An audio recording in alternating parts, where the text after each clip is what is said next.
It's a new day and we are back. I've spent hours analysing some of the chapter 3 teasers we've received recently, and in today's video I'm gonna dive deep into what they could mean.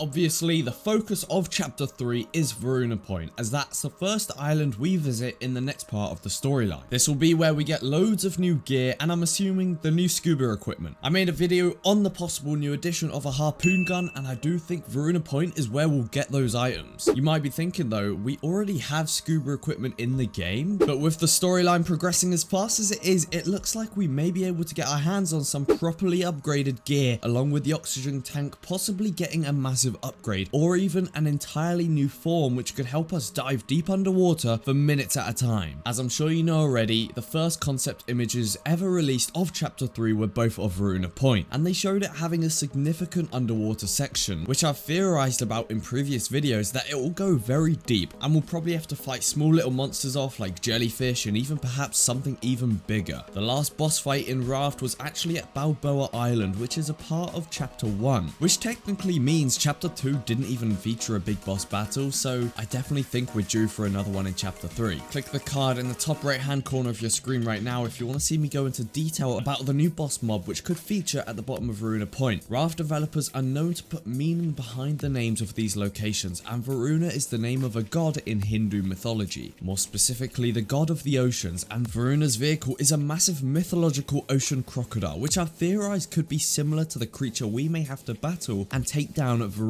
I guess that theory could probably be seen as a bit of a reach, but even if it ends up being something smaller like a giant squid or even a megalodon, I'm so damn confident we will see a boss battle of some kind. And obviously, just like the mama bear boss battle, we're gonna get rewarded with something from it in order for it to actually be worth it for us to do, right? I'm guessing it will be a load of new modern technology which was sunk from the attack on Varuna. As for modern technology, I mean stuff like automation, proper electricity, big pipes, water tanks, and I'm sure you're questioning what I mean by an attack on Varuna, right? Well, if we take a look at the screenshot recently leaked by the developers of what is confirmed to be Varuna Point in the flesh, it's clear to see that the construction didn't just stop, but instead was halted by an attack of some kind. I don't know if this is a large-scale accident or a proper barrage of some kind with nuclear weapons or whatever. It does lead me on to my next big theory. We'll see ourselves hunting down other humans in chapter 3. Someone has clearly turned against the human race, and I feel like it's going to be our job to stop their operations. Speaking of tasks though, I'm going to give you guys one right now. If you're enjoying the video, scroll down and subscribe. Thank you in advance. Anyways, I feel as if the people going against the human race have some sort of big weapon they're using to erase the humans. About 2 weeks ago, the developers leaked another image, but this one was clearly not of Varuna. This picture clearly shows two large industrial size oil or liquid tanks of some kind with a luminescent green sky just above it, perhaps indicating the liquid being bright green or even toxic. And as we know, most toxins do seem to be that kind of color. Take this with a pinch of salt because I could be completely wrong, however it would explain the mutated animals on both Caravan Island and Vazagatan. If what I'm saying has some kind of truth to it and we are set on the mission of hunting this person or organization down, then I'm getting the feeling that this factory island is going to be the end game. Essentially the last island of chapter 3 where we finally get some answers as to what's been going on. What are we actually going to gain from taking down this evil human or group or organization? Well, how about their advanced technology that we have yet to lay our hands on? Perhaps they didn't want us to catch up to them, hence why they decided to try end the other humans before they could get anywhere. They could be holding on to advanced automation technology which could help us industrialize our rafts. And let's be honest, right now, the old wooden raft with a few water pipes and water tanks is getting a little old, and it feels like we're due a big update to our machinery. We could see ourselves getting access to another type of pipe which is even bigger and could cater for larger storage facilities like even bigger water tanks, and maybe even something that emulates the big liquid holding facilities on that factory island. On top of this, the leaked image of Varuna gives us loads of clues as to what could be coming in the new update. Just behind the portable toilet there seems to be 2 stacks of what I'm guessing is bricks, and surely this is something we can harvest or use, right? I mean, earlier I mentioned that wooden rafts are getting old, and although we can can now paint them with patterns and some crazy other stuff, there are still lots of limitations, and just imagine if we could build with bricks or even metal materials. We could literally construct our own yachts and large scale boats, as well as even proper floating cities. I mean, this game will really become a creative game where you can literally make whatever you want at that point, because right now we are kind of limited, let's be honest. At the moment, sort of like a floating city is just made out of wood, and it doesn't come across as very advanced, nor does it seem very impressive. It would just add so much more variety to building, and honestly, there is not much difference right now between a 1-week-old raft and a month-old raft. However, if you could look at a raft and see that it's made out of metal entirely, you could really tell straight away that these guys have been grinding for that and finally made it to the end game. The reason why I think it also makes sense for us to get these materials is that the people who were initially trying to construct Varuna Point surely would have left some of their materials behind, because they were clearly only about halfway done before they got attacked and all progress halted. Also, on top of these 2 islands we've already been shown, I'm very sure we'll get another island in the storyline, whether it's big or small. And on top of that, smaller islands and more rare standard islands will no doubt be added in chapter 3 to add significantly more variety to the Raft Ocean. Lastly, just the other day in the Raft Discord, one of the developers, Andre Bankston, presented a question to the community, and this question frightened a lot of people and has stirred up a lot of questions. The question read as, quote, "Hello Rafters, we're planning to redo some of the story for the next chapter. So far, has the storyline in Raft interested you?" Unquote. Could this mean they're changing some of chapter 1 and 2? And could this perhaps push back the initial release date of chapter 3? Well, personally, I don't really think so. It would be completely wrong for them to change the initial storyline, because it'd make people have to reset their worlds, and it goes completely against why Raft updates are so enjoyable. But I wouldn't be surprised if they did add extra lore which doesn't directly affect the playthrough. This lore could be simple changes to quotes or notes, or the addition of brand new notes, or maybe even new blueprints which are added into the game earlier on to make life easier, or so that you can use it at an earlier stage. For example, the machete is quite late into the game and you don't really get to use it much, so perhaps if they were to put that forward a bit and you could use it a lot more, attack a lot more animals such as the rats on Tangaroa with it, it would just be a lot more enjoyable in my opinion. But there are some parts in the Raft storyline which do feel like they don't hold much meaning behind them, so it's quite possible that the developers of Raft are being absolute perfectionists as always and want to make the entire storyline really engaging. And this is a very smart move, to be honest, as it's always the beginning of the game or storyline which needs to be very immersive and impressive and meaningful, because that's what entices the user to play longer and invest more time into it. Although the community ended up reacting quite positively to this question, with over 7,700 people saying they thoroughly enjoyed the storyline so far, in comparison to the small minority of 353 people who didn't. So perhaps this means that the developers will simply come to the conclusion of not touching it after all, because it is history and I don't think it should be messed with, as people will 100% be forced to reset their world or create a brand new one if they genuinely wanted to experience the brand new changes to both chapter 1 and 2. And that's a big hassle for a lot of people, because so many, me included, have spent a lot of time on their raft and wouldn't want to lose it. But if they were to just add in extra blueprints, then I'd assume it wouldn't be any big changes that we'd miss out on, and instead we'd simply be given the recipe automatically to make up for it. So if you were worried about them completely changing parts of the story that you loved, well, there you go, you should be safe. As for the release date though, I doubt any changes they make last minute will push it back any further than they've already planned for it to be, as they would have no doubt accounted for any last minute changes or even bug fixes, so no need to worry guys, it will come in due time. I made a few videos on the release date if you'd like to check them out on my channel. I assure you guys chapter 3 is coming soon. Thank you so much for watching and I'll see you next time.